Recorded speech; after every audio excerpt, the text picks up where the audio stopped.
I was taught that the devil is everywhere. He's always trying to just like take control of your mind. Emotional, spiritual, psychological things that are really going on. I couldn't even bear the embarrassment of existing. I felt like the world would be better without me. It's like a heart, kind of.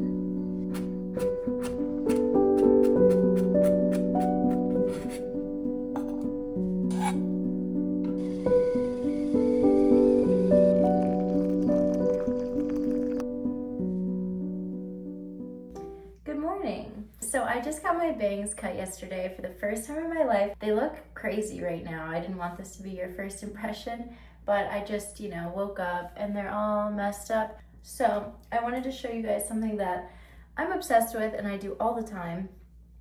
And it is my banana peel facial. I've been telling all my friends and family about this. They think I'm crazy, but I swear to God, it's like nature's Botox. Let me explain. So basically you just take a banana peel and I'm gonna rub this whole sucker all over my face. The peels of bananas are so full of vitamins. It really does help with like fine lines, any blemishes, just keeping it really moisturized.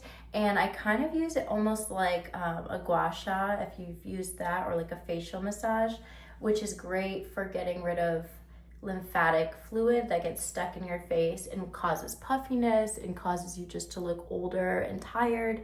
Literally, I'm gonna rub this whole thing on my face for like 5 minutes. If you know anything about lymphatic drainage, you know that there's a certain direction you're supposed to massage in. So your jaw and your chin is kind of like the gutter where everything gets stuck in, which is why a lot of people get this double chin. So usually I start with like massaging up my jaw, and then I'm gonna do honestly, I usually just get it all over my whole face first, and then I will like actually focus on where I'm massaging after, because I just want this banana peel on my face. Bananas are like one of the only foods that I will not eat. I think they're gross. I think it's like a texture thing. So I've been like buying bunches of bananas every week and then just throwing them in the trash. Like I peel my banana, throw the banana in the trash and use the peel. And I use the peel for a lot of things actually. I use it for this. And then I also, if you cut little sections of it and freeze it, you can put it under your eyes and it's good for dark circles and puffiness. You can also rub it on your teeth. I'm not even joking. It helps to whiten your teeth. I love doing this. It feels gross, I'm not gonna lie. Well, it doesn't feel gross to me anymore because I've been doing it a long time. But when I first started doing it, it was so disgusting to me. And you're just gonna leave this on for like pretty much till it dries. I usually do it in the morning before I take a shower. So I was exaggerating. I don't always throw them in the trash. Sometimes I'll freeze them and I'll put them in banana bread, smoothies, my oatmeal, and stuff like that.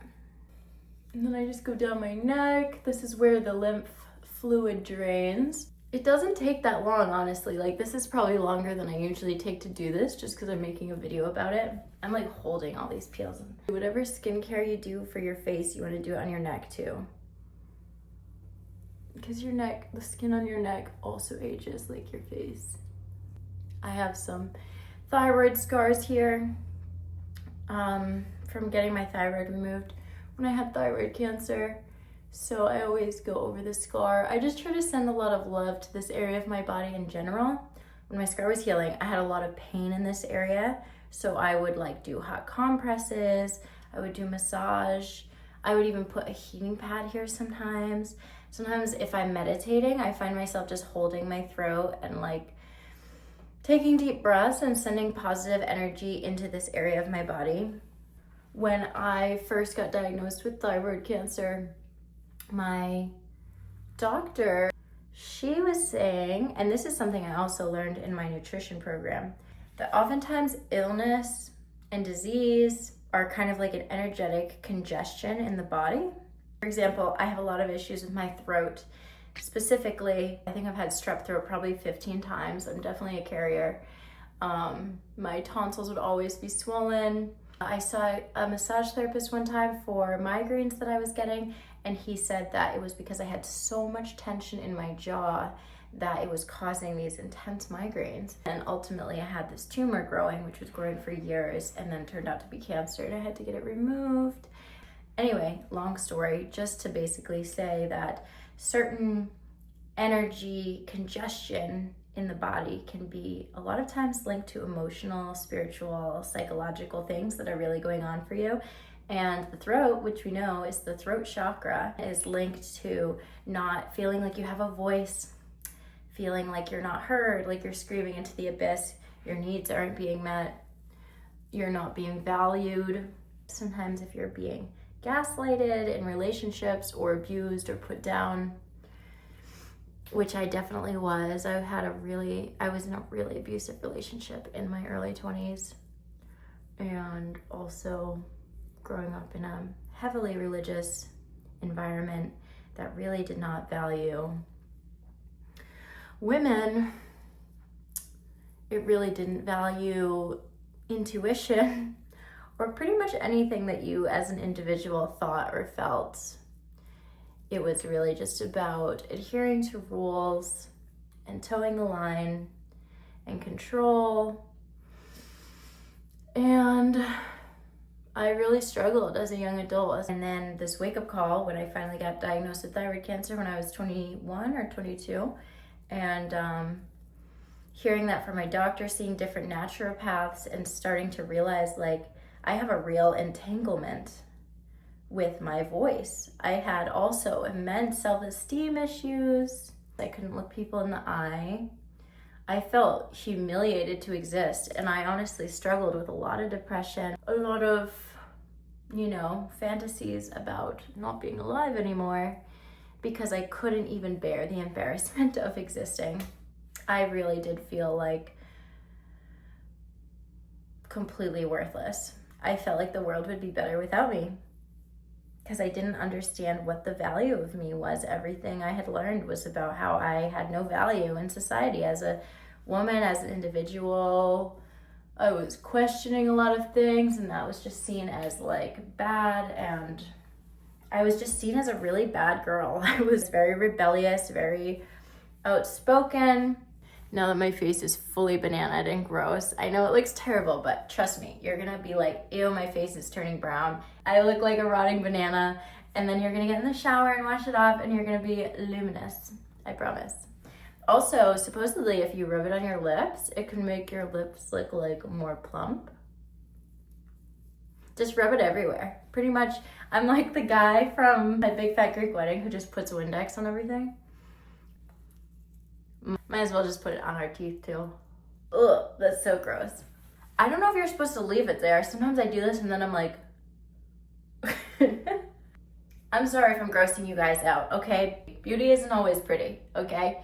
Anyway, I just wanted to share that. That's just a little glimpse into why I'm so passionate about healing and about dismantling systems and beliefs that keep women small and suppressed, and I will never be known for being timid or obedient. No.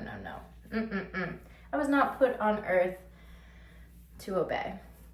So anyway, that's when I found yoga, and I was really scared of yoga because I had been taught to be scared of yoga and meditation. I was taught that the devil is everywhere. He's always trying to just like take control of your mind and your soul. That's probably my biggest issue with religion. It's really damaging to teach people that they can't trust their own selves. Because when I was young and I would have certain intuitions or certain feelings about, I don't know how I feel about that, or that doesn't really feel right to me. I was taught like any questioning that you have, any doubt is the devil. He is trying to take over your soul.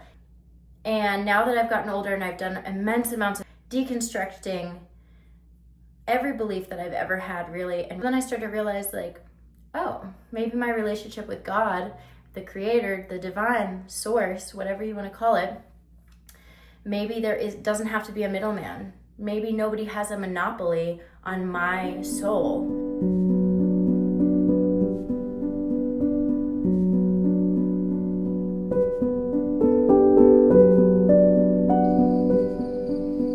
There are so many layers to health and well-being, and I could never say with certainty what caused me to get cancer. But what I do know is that it really became a turning point in my life.